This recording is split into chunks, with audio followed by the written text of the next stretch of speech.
ये देखें जी, कलर माशाल्लाह बहुत शानदार कलर है इस दफ़ा।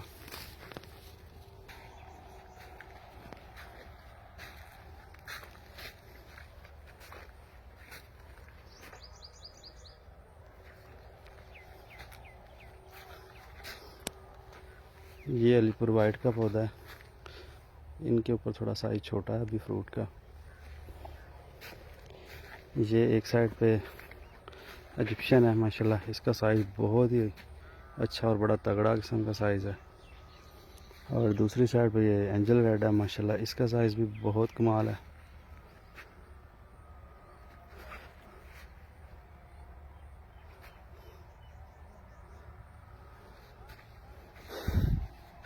इसके ये देखें झाड़ियों के नीचे काफ़ी ज़्यादा माशाल्लाह फ्रूट है, ये देखें।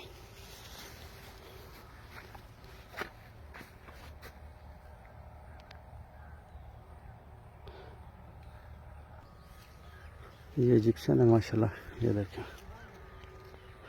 हाथ की पाम से बड़ा फ्रूट का साइज़ बहुत अच्छा है माशाल्लाह। फल भी अच्छा है और साइज़ भी अच्छा माशाल्लाह।